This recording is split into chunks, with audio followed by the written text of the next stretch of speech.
Bonsoir tout le monde.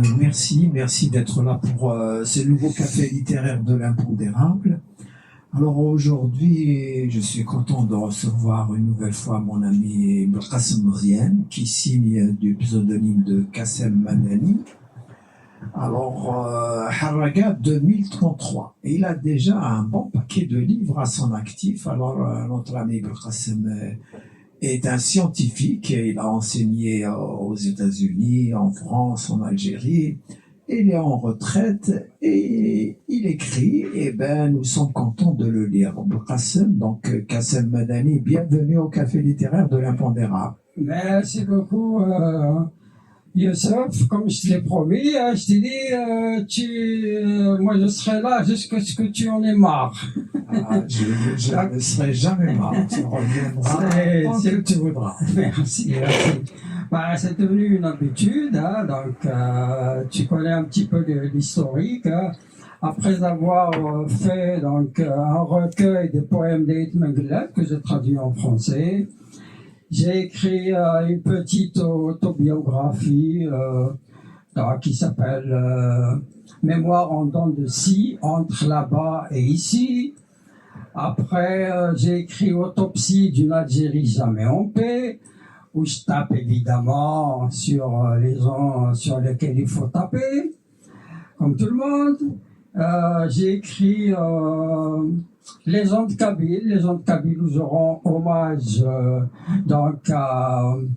aux anciens géants de la musique kabyle, Cheikh Al-Hasnaoui, Slimane Azem, Zerouk Allawa, et j'en passe. Il y en a 70, mais bon, je les ai pas tous cités, on m'en voudra certainement. Rien n'est complet.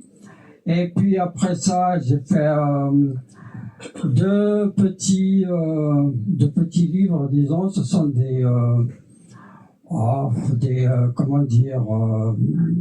petites histoires là, comment il s'appelle déjà, Fratricide obsessionnel. Et ensuite, Le coupable idéal et autres nouvelles. Voilà, 2 derniers livres. Et là, voilà, Harraga 2033, il faut dire que ça fait quasiment un an depuis qu'il est sorti, mais j'ai jamais eu le temps de faire appel à toi pour des raisons diverses. Et me revoilà, et je te remercie donc pour je t'en prie, effectivement, tu avais des empêchements pour venir en parler, mais il n'est jamais trop tard pour bien faire, comme on dit. Alors, cette fois, c'est un roman, c'est un roman. Alors, j'avoue que c'est un texte captivant, on le lit agréablement, donc il y a des choses auxquelles on ne s'attend pas et qui sont dans ce texte.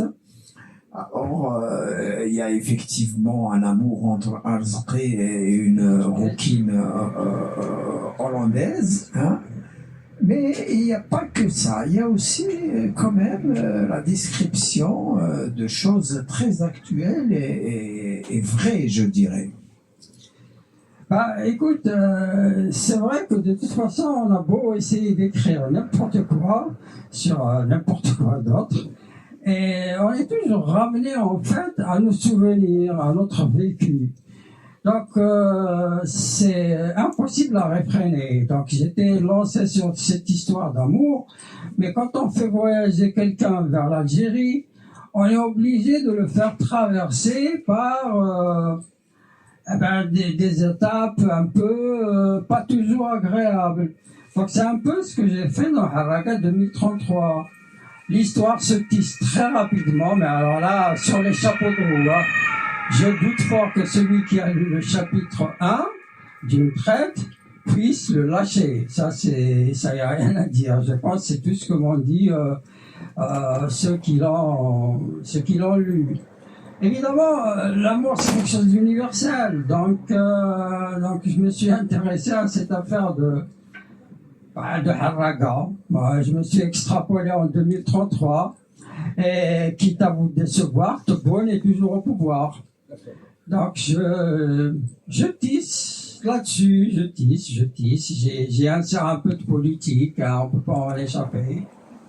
Et donc, voilà un petit peu le livre. Mais bon, Évidemment, pas tout le livre, juste un Non, petit peu. y a pas tout le livre. Alors, donc, il y a une histoire de trafic de drogue qui conduit Arzqi à être arrêté.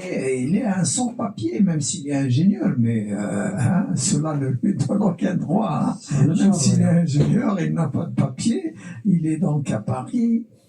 Et il sera renvoyé en Algérie et il va être mis en prison. Bah oui, parce que c'est ce qui se dit, hein, à chaque fois qu'un sans-papier arrive là-bas, à Harraga, il est pris en charge par toute une structure qui est adaptée pour ça, quoi. Il est même, donc il fait de la prison, il passe par la prison d'El Harrach, et là où il fait connaissance un petit peu avec, avec les mésaventures internes. Il s'aperçoit que tout le monde fait la prière, il est le seul dans le coin, donc il finit par s'y habituer. Lui aussi, il se lance. Donc j'effiloche tout ça, et entre-temps, elle qui, à Amsterdam, elle est tombée follement amoureuse de lui. Hein, il a fallu que quelques coups de fil pour que le lien se tisse. Hein. C'est un coup de foudre intellectuel, disons. Et voilà, et puis elle fait tout, elle va rentrer en Algérie, elle va voir un petit peu comment les choses se passent là-bas. Ben évidemment, j'en profite encore une fois pour écorcher le pouvoir. Hein. On est là pour ça, après tout. Hein. Ça ne marche pas, ça ne marche pas. Donc, chacun sa façon de dénoncer les choses. Oh, pas tant que ça, quand même. Je pense que plutôt tu es assez près des réalités algériennes en général, en tout cas dans la vie en société. Alors, tu mets même de l'arabe algérien dans le texte.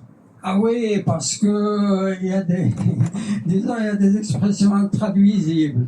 Donc c'est un petit clin d'œil aux compatriotes, eux ils comprendront, mais je n'oublie pas évidemment ceux qui ne sont pas arabophones, je traduis à ma façon, hein, donc je ne laisse pas tomber. C'est juste un clin d'œil aux compatriotes pour montrer que c'est quelqu'un du terroir qui écrit tout ça. Hein, c'est pas, je suis pas né ici ni voilà. Donc c'est mes clins d'œil. C'est ton vécu algérois qui refait surface. Absolument, c'est mon vécu algérois. Hein. J'y étais à l'âge de 10 ans et j'ai fait un intermède.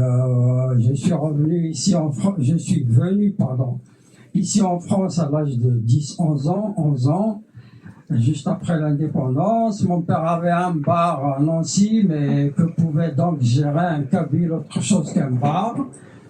Et donc, effectivement, ma petite vie a confectionné un peu certaines étapes du livre. On ne peut pas y échapper, c'est ce que je disais tout à l'heure à notre ami Chami. Hein, t'as beau écrire sur n'importe quoi, ton vécu te poursuit. Et donc il y a des étapes du livre où tu te reconnais, tu tisses derrière ça. Écoute, c'est un tissage réussi. Il y a aussi ta passion de la musique anglaise en général. Hein. Tu donnes même des titres de chansons. Oui. Enfin, la musique, moi, je suis un éclectique. Hein. Comme je dis, quand on me pose la question, quels sont tes favoris et tout, je dis, moi j'écoute de tout, de la musique classique, du jazz, du blues, tout ce que vous voulez, de la musique kabyle, arabe, moyen-orientale. Et on peut classer ça, il faut partir de Eight Mengelet avec un A à Jimi Hendrix. Donc tout est là-dedans, quoi. Tu peux mettre tout ce que tu veux. Ça, c'est passionnant avec toi. Et tu vas au concert aussi, tu assistes au concert. Ah, j'assiste au concert. Les derniers que tu as assisté, c'était lesquels? Ah ouais, écoute, le dernier grand concert, c'est un géant. C'est l'un des Beatles, Paul McCartney, en fait, j'ai été le voir. Et là, il y a un ami qui me téléphone il y a 3 jours, il me dit, écoute, je t'ai pris une place, tu viens avec moi pour voir Dire Straits. Ah, j'ai dit, si tu insistes, bon, on va y aller, pourquoi pas. Donc, si, je m'intéresse à tout. C'est Mark Knopfler, le groupe Mark Knopfler, existe plus, je crois, exactement. dans RCS, n'est-ce pas? Exact. Mark Knopfler se produit tout seul, mais c'est lui la pièce maîtresse. Absolument, n'est-ce pas? absolument, absolument. Il a un peu révolutionné le rock en mettant beaucoup de douceur dans le rock, non? Oui, mais disons que pour moi, Mark Knopfler, c'est un peu l'héritier justement de Jimi Hendrix. Et lui, il avoue, le plus grand guitariste de tous les temps, c'est Jimi Hendrix. Hein, donc voilà, c'est bien hein, qu'on soit reconnaissant comme ça à ses maîtres. Absolument, ces gens-là, en général, effectivement, ils reconnaissent leur influence, étant eux-mêmes des génies, quelque part, n'est-ce pas? Absolument. Pas dire plus, oui, c'est vrai, c'est des génies. Hein, c'est un peu ça, hein, c'est un peu... moi, je pense qu'ils ont eu la fibre à la naissance, hein, surtout ces gens-là qui... ce qu'on appelle le groupe des 27, hein, ceux qui ont disparu à l'âge de 27 ans, Jimi Hendrix, comment elle s'appelle, là, la grande chanteuse, là... qui a disparu aussi à 27 ans, comme le chanteur des Doors, etc. Morrison. Bah, pardon? Jim Morrison, exactement. Ouais. Oui, tu en parles dans le livre, effectivement. C'est un clin d'œil, c'est pas Oui, c'est le petit clin d'œil. Mais c'est toujours bien, oui, bien sûr. Oui, bah écoute, de toute façon, ce que je te dis, on écrit en fonction de ce qu'on a... Janis Joplin. Janis Joplin, merci. Exactement, merci. Je l'ai cherché. Heureusement qu'on allait. Bien sûr. Donc, sans tarder, on va leur donner la parole, comme ça, on ouvre le débat et voilà. D'accord. Oui. Qassem Madani, Belqassem, marhaba ici. Bienvenue au café littéraire de l'Impondérable. Un café littéraire maintenant quasi légendaire de notre ami Youssef Zirem, depuis 9 ans, bientôt 10 ans. Ce n'est pas rien, c'est beaucoup d'efforts et de sueur.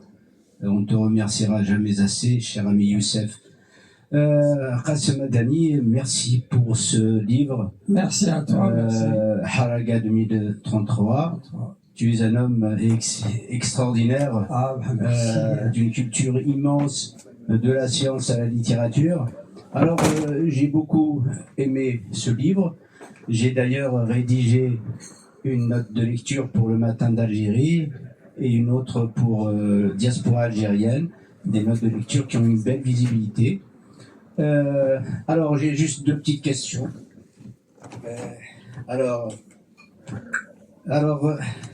qu'est-ce qui a déclenché l'écriture de Haraga 2033 et pourquoi avoir choisi cette projection d'un futur si proche?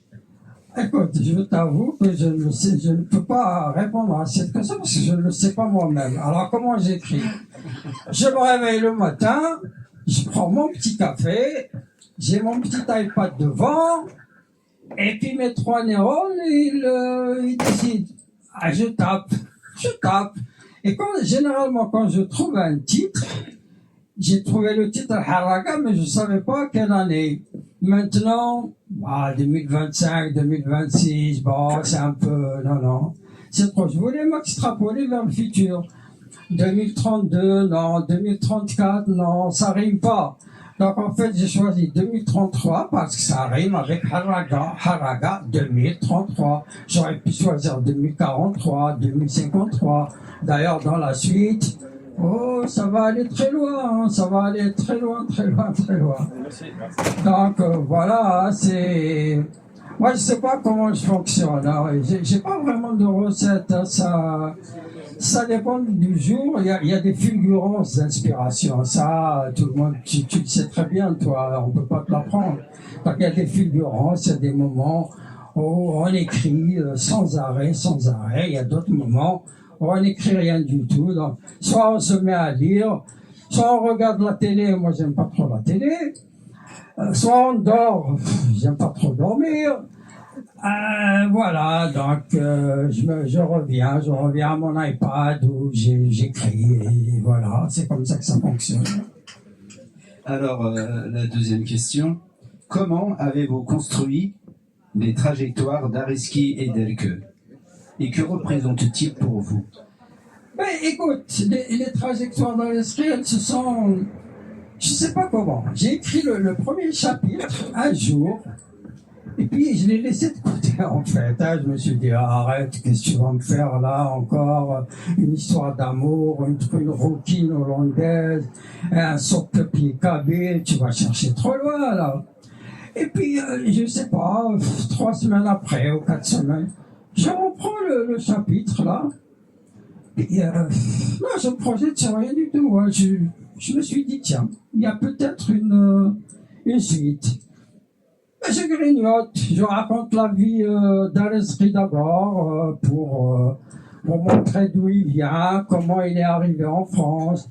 Je décris un peu la situation des jeunes en Algérie, pourquoi ils veulent tous partir, et donc ils s'embarquent, etc. Je raconte, disons, le premier jour d'embarquement sur une embarcation de fortune, il n'y avait même pas de boussole. C'est qu'il y avait une boussole, mais une boussole qui date de Christophe Colomb, quoi. Et voilà. Et puis, je raconte la vie d'Elki. Elle avait un copain français, mais bon, elle s'entendait pas avec lui. Elle rentre chez elle, et puis au bout de quelques jours, il l'appelle. Lui dit, écoute, je suis désolé, j'ai une autre colocatrice. Ah, j'ai dit, tiens, il me considère que comme colocatrice. Et donc, je sais pas, je tisse derrière ça.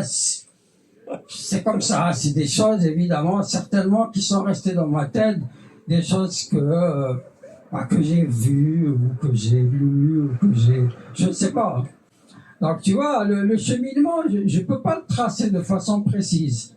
C'est vraiment, ça vient chaque matin, il y a quelque chose. D'ailleurs, je n'ai pas de squelette. J'ai jamais fait de squelette.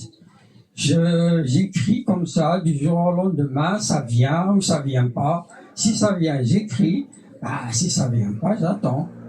Je prends mon café, je me dis, ok, la vie est belle, on est encore, le ciel est toujours là-haut, puis voilà, quoi, c'est tout. Je te remercie, Abraham, et je tiens à te remercier, évidemment, pour les notes de lecture que tu as fait. Ça m'a profondément fait plaisir et ému, parce que il y a des passages où je me reconnaissais même pas, et je me suis dit, tiens, tu les as mieux compris que moi, quoi. Donc, c'était extraordinaire, quoi, de te dire. Honnêtement, hein, je le dis, je me dis, c'est pas possible.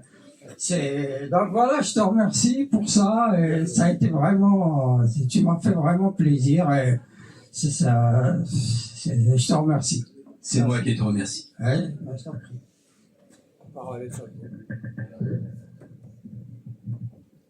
Farid. Mais ce qui m'étonnera toujours, c'est évidemment les fictions, comment elles naissent, comment elles évoluent. Et là, tu allies justement quelque chose d'universel, c'est des histoires d'amour. C'est ça, donc ça le moteur, c'est ça, c'est une histoire d'amour. Ouais. Absolument, absolument. C'est une histoire d'amour, et l'amour est universel. Donc, je me dis, nous les Kabyles, on parle pas trop d'amour. D'ailleurs, dans les prochains, je suis désolé de vous le dire, mais le tome 2, j'ai demandé à ce qu'il soit publié dans la zone 18-77 ans. C'est comme ça, parce que il y a un petit peu des tabous chez nous. J'essaie de les détruire, j'essaie de les comprendre, etc. Et je construis une histoire qui, effectivement, il y a de la passion. Et la passion, il faut la décrire aussi. Donc, c'est pas, ouais, je t'aime, tu m'aimes, point à la ligne. Il y a autre chose derrière. Et cette autre chose, j'essaie de le décoder à ma façon. Donc, voilà, quoi.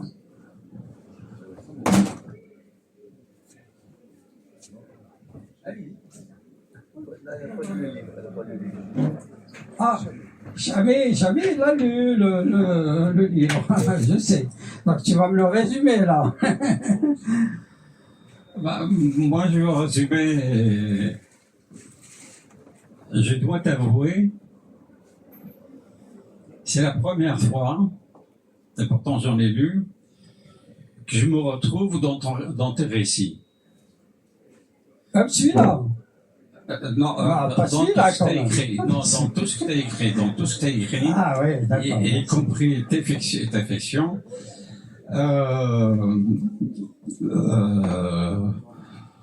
Pour moi, quand je te lis, tu me renvoies à Pharaon. Ah bah ça c'est... Toute proportion gardée évidemment. Ah ouais, heureusement. Mais je sens ma qualité, je sens mon immigration, je sens ma culture, je me sens quelque part, je me dis enfin, on voit là un auteur qui dit pas de mal de nous. Et à chaque fois, tous tes livres, quand je commence jusqu'à la fin. Et je te remercie pour tout ce que tu as pu écrire et tous les efforts que tu as pu faire. Merci, Charlie. Je tiens à signaler que toi aussi, parmi d'autres, comme Youssef et tout, vous faites partie du groupe qui m'ont toujours encouragé. Je ne sais pas trop comment j'ai fait, mais j'ai réussi à vous accaparer, et puis donc ça m'a fait plaisir. Et toi, je sais que tu m'as beaucoup encouragé, comme Youssef, comme Brahim. Et ça, c'est très important, hein, parce que dans notre bulle, on se dit, ouais, bof, qu'est-ce que je vais écrire encore?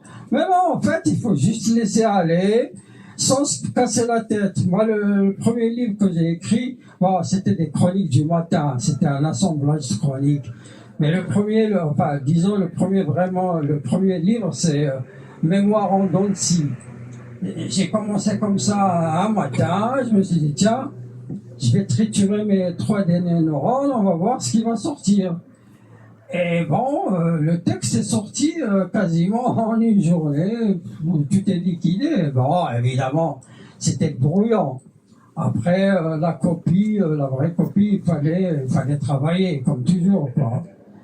Donc, merci Chami, et merci Brahim, et merci mon cher Youssef, parce que vous m'avez été vraiment d'un grand secours, parce qu'on ne sait pas trop, il y a trop d'humilité, on a trop tendance à s'imaginer qu'on ne peut pas faire des choses, mais en fait si, il faut juste commencer, et il faut juste y aller, et y croire, et puis c'est tout. Chami, Brahim. Alors moi je viens d'un monde chantant, je veux dire par là j'étais berger, j'entendais les oiseaux chanter, et ensuite la chanson, ensuite, je tiens à te le dire, tu dois donner beaucoup d'efforts, parce que le livre, si on ne va pas vers lui, il ne vient pas vers nous. Donc, on doit le défendre. La chanson, on l'entend de loin. On y va vers elle. Ou elle vient vers nous. Par contre, moi, je te souhaite beaucoup de courage pour défendre tes œuvres que j'apprécie beaucoup. Merci Chamé. Bon, défendre, tu sais, c'est pas tant... Moi, j'écris sans trop me tracasser de ce qui va devenir des livres et tout. Il y en a qui les lisent et qui apprécient, tant mieux. Mais disons que je n'ai pas vraiment de but précis par rapport à ça. Ça vient, et puis c'est un passe-temps. C'est un véritable passe-temps. D'ailleurs, c'est un refuge même. Hein, c'est un véritable refuge. Et puis on avance comme ça, moi j'avance comme ça. C'est comme ça, quoi.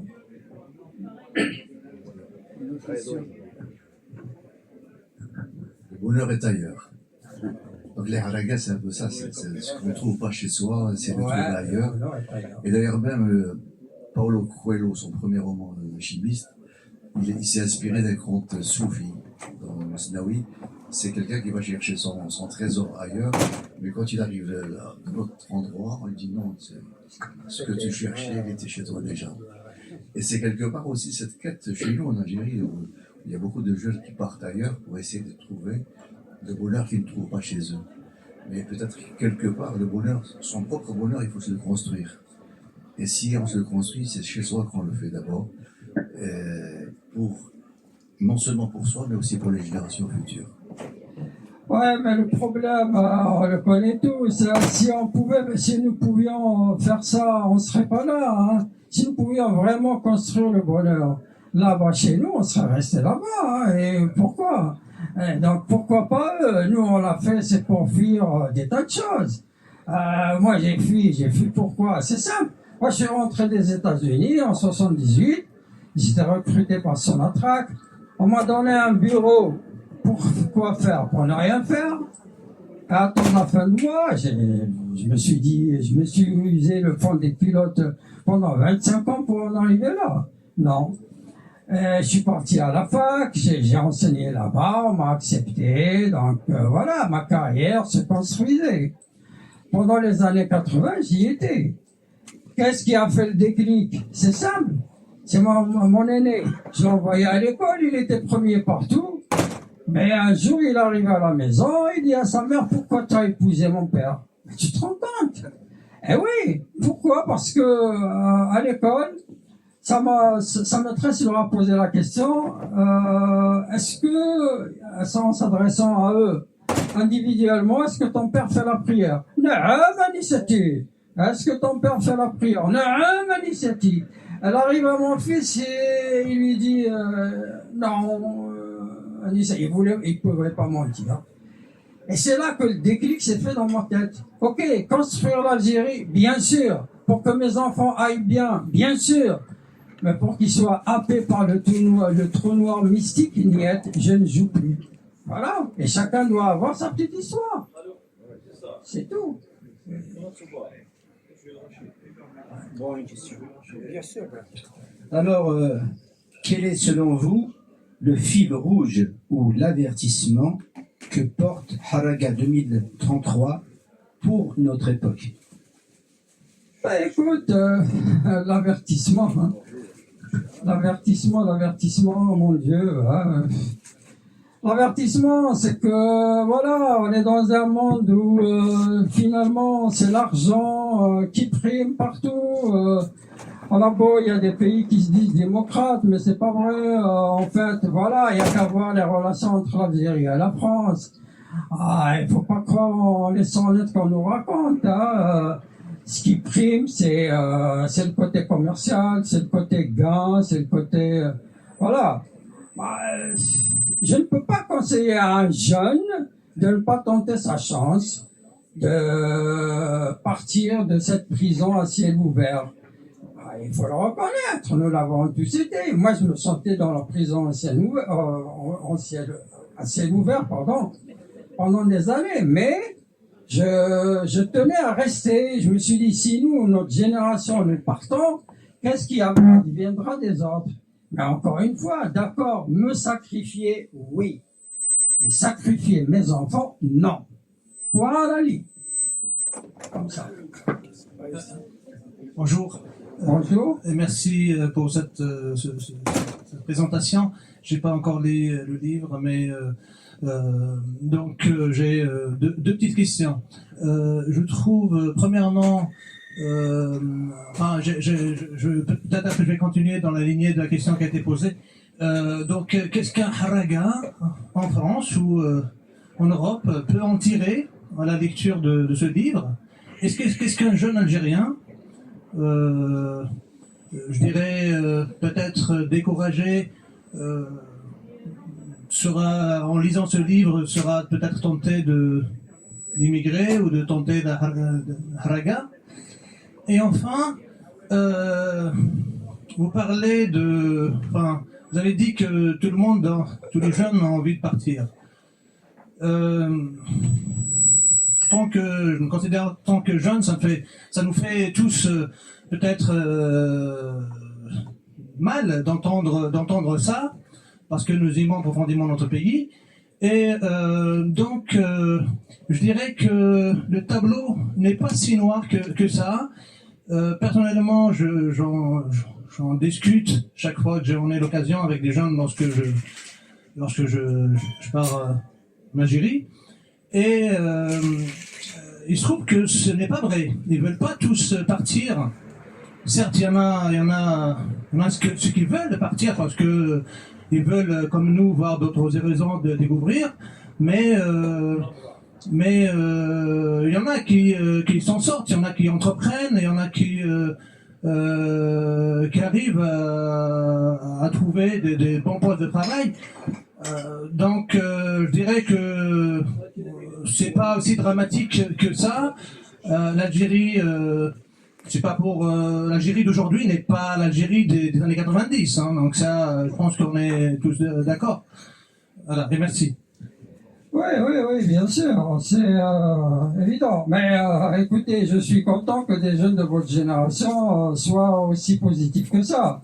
Peut-être que dans notre tête, nous avons été victimes justement de ces années de braise et que nous avons gardé ce schéma un peu négatif. Et pour aller dans votre sens, mon propre fils dont je parlais tout à l'heure, eh bien, maintenant, il va 2 fois par an en Algérie avec sa petite famille, avec sa femme et ses 3 enfants. Et ces 3 enfants, pourtant, ils sont tous 3 américains, français et algériens. Quand on leur pose la question, so, where are you from?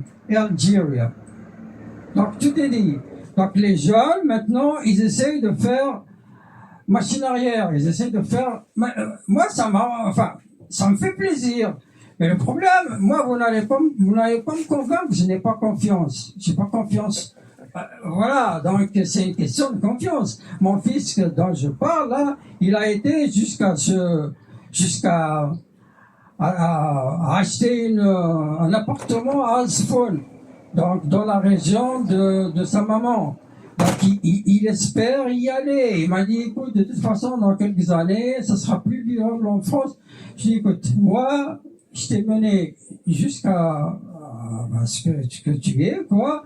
Maintenant, tu te débrouilles, hein. Je peux pas, tu es adulte, tu as plus de 40 ans, hein. C'est à toi de gérer ta famille. Donc, ça fait plaisir, en fait. À votre témoignage, il fait plaisir quelque part. Si tu permets, Qasim, le problème avec l'Algérie, c'est que pratiquement dans tous les sujets, nous n'avons pas de vraies études, de vrais chiffres. Alors, une chose est sûre, c'est que les dernières années, le système politique a installé la terreur. Donc les gens ont peur même d'écrire une phrase sur Facebook. Ça, c'est une certitude. Maintenant, les gens, ils ont peur même en France, même en Angleterre, même aux États-Unis. Mais en Algérie, c'est un pays très vaste, c'est un pays, c'est un continent, hein. Et il y a 50 millions d'habitants, il y a une vie sociale. Moi, je ne pourrais pas dire quelque chose en disant les Algériens sont comme ça, ou les jeunes Algériens sont comme ça, ou les jeunes Kabyles sont comme ça. Franchement, je ne pourrais jamais le faire parce que je n'ai pas d'éléments pour le dire. Je sais, en revanche, qu'il y a effectivement, pour aller dans le sens de ce que dit mon ami, qu'il y a des gens qui ne rêvent pas de partir du tout. Je vais vous raconter une anecdote. Il y a 15 ans, j'ai reçu mon frère ici à Paris. On est sorti dans le quartier, dans le 9e, on a pris des bières ensemble, on discutait avec mes amis du quartier, des Françaises, des Français. Alors tout le monde lui disait, alors tu vas rester à Paris? Et on leur dit, non, je vais pas rester. Il est reparti du monde. Donc ces cas aussi existent. Mais attention, il y a ce mirage. Moi, je l'appelle le mirage. Et ces dernières années, beaucoup de gens en Algérie, y compris dans la jeunesse, beaucoup de gens se rendent compte que la situation en Europe et ailleurs est très difficile. Déjà qu'elle est difficile pour les gens qui sont d'ici, qui sont nés ici. Alors les gens qui arrivent de là-bas et qui n'ont pas de papier, qui n'ont pas parfois de diplôme, c'est encore plus difficile qu'eux. Mais attention, il y a des gens en Algérie où la question de la survie se pose. Parce que les élites en Algérie, en général, ne racontent pas la vie sociale réelle. Alors il y a des gens qui ramassent des milliards, mais il y a des gens, il y a des familles qui n'ont aucune rentrée d'argent, attention. Et dans toute l'Algérie, hein, pas seulement en Kabylie. Hein. Et donc ces gens-là, et c'est pour ça qu'on comprend pourquoi les gens risquent leur vie à travers des esquifs vraiment dangereux. Ils risquent leur vie pour aller en Espagne. En général, les haragas vont en Espagne. Hein. Je crois qu'il y a plus d'Algériens qui vont en Espagne à travers ces esquifs-là que toutes les populations mondiales. Encore une fois, l'Algérie est un pays que peu de gens n'arrivent à cerner. Ni le régime en place ne donne pas, je ne sais même pas, je me pose la question, est-ce que lui-même a les chiffres et l'opposition ne les a pas, les intellectuels ne les ont pas. Donc parfois, nous racontons des choses qui ne tiennent pas debout du tout. Ça, c'est mon avis personnel.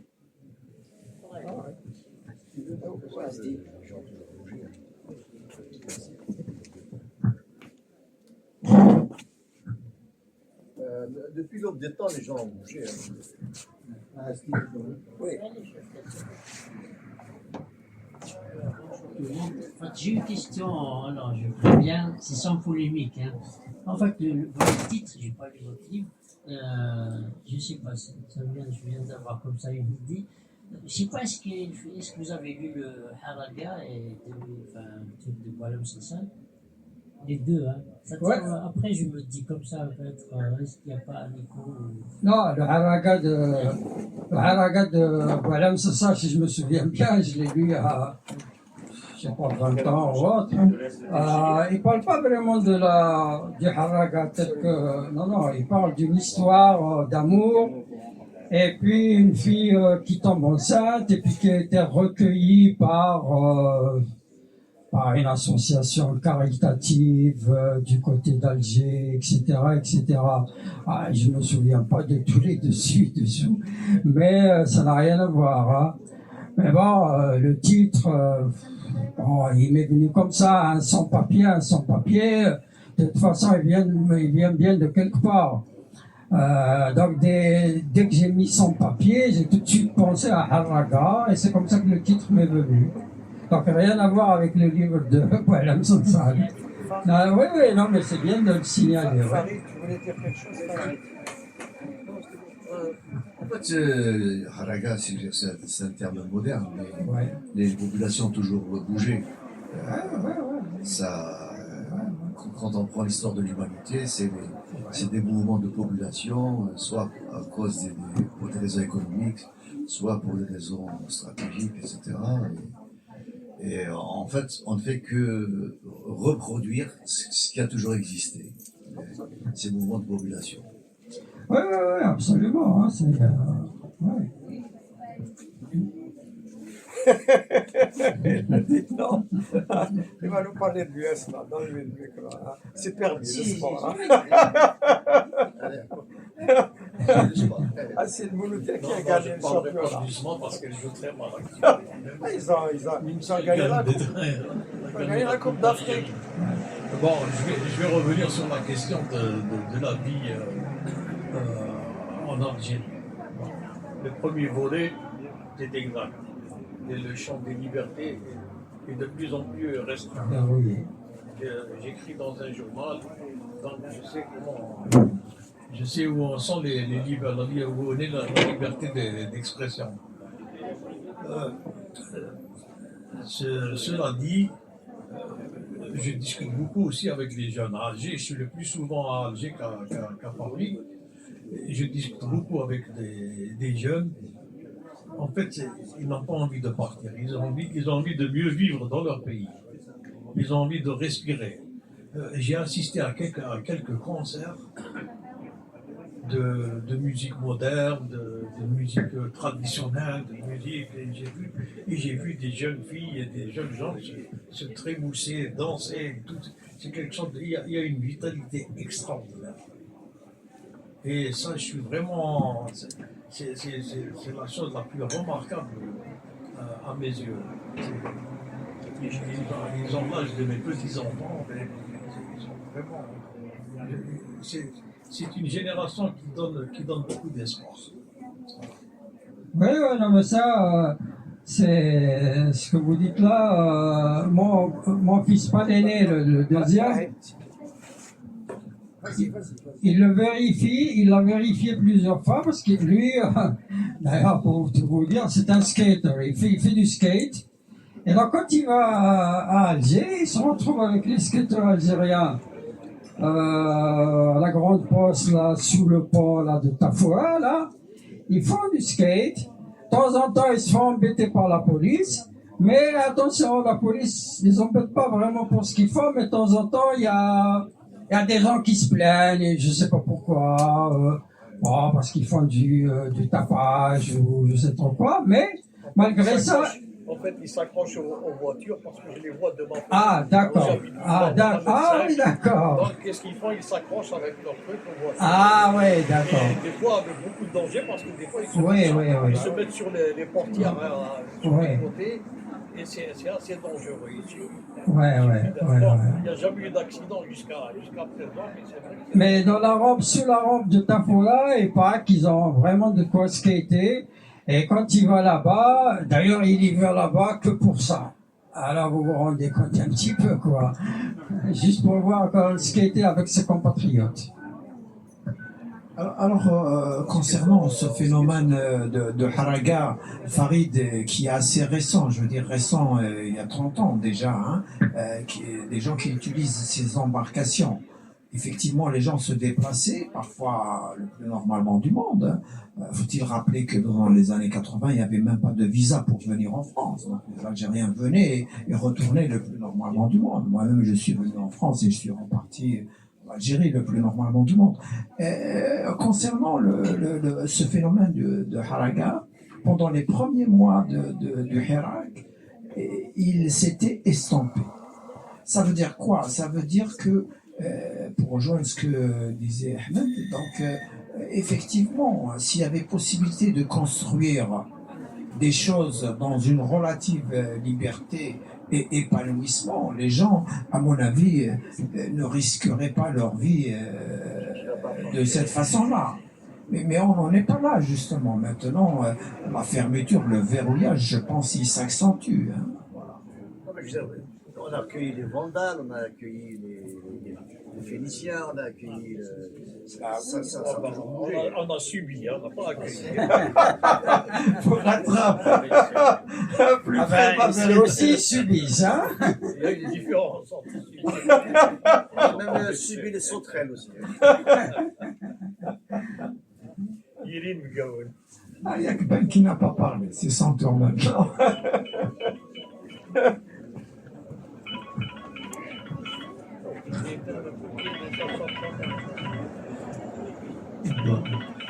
Merci pour cette présentation déjà. Pendant tout ce débat-là, j'ai pensé à quelque chose, ça m'a rappelé quelque chose.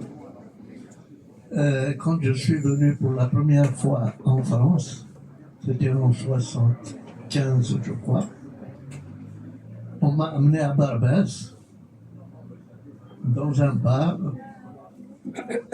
et on m'a présenté un vieil émigré. Bon, quand on lui a dit, voilà, c'est Flan, alors il me dit, ah, moi aussi j'écris de la poésie. J'ai dit, ben, c'est très bien, plus il y en a, mieux c'est. Il vaut mieux qu'il y ait des poètes que des militaires, de la police. Et il me dit, d'ailleurs, moi j'ai, alors avec un français approximatif, elle me dit, moi aussi j'écris des poèmes, mais j'écris en français. Hein. C'est d'accord, c'est très bien, l'essentiel c'est d'écrire. Après il me dit, eh ben, tiens, je vais te lire un poème. Bon. Il m'a lu un poème, يخرج روا. Bon, c'était vraiment des mots comme ça. Mais il avait une conclusion que j'ai trouvée géniale. À la fin, qu'est-ce qu'il dit? Il dit être algérien est un dur métier. الناس بالأخبار صار الحق. Elle est pas mal. Ça, elle a raison. Quelle abrage. Bon, dur métier. Profession. Alors, avant de te laisser dédicacer le livre, est-ce qu'on a oublié quelque chose? Est-ce que tu peux nous dire Bah oui, en fait, un dernier mot? oui, sur la lancée, comme je fais enfin, la fin de livre, elle est comme assez poignante, quoi. Je me suis dit, tiens, pourquoi pas continuer? Donc voilà, il y a à peine 2 mois, donc quasiment 1 an après ça, j'ai réfléchi, je me suis dit, tiens, quoi faire? Eh bien, j'ai trouvé une suite, je l'ai tissée de manière un peu différente, mais encore une fois, il a été accepté, hein, il va être publié bientôt en principe, mais encore une fois, j'ai vraiment été très franc sur des tas de choses. J'ai pas hésité à insérer des phrases osées, mais qui s'y prêtaient, parce que vous savez, nous, la société kabyle, on est renfermés sur nous-mêmes. C'est jour J des premiers émois, c'est la nuit de noces, etc., etc., etc. Donc j'ai brisé quelques tabous, mais évidemment avec des souvenirs en fait, parce qu'il y en a eu qui les ont brisés, mais ça reste très fermé, très, comment dire, ça s'ébruite pas trop hein, chez nous, hein, donc voilà.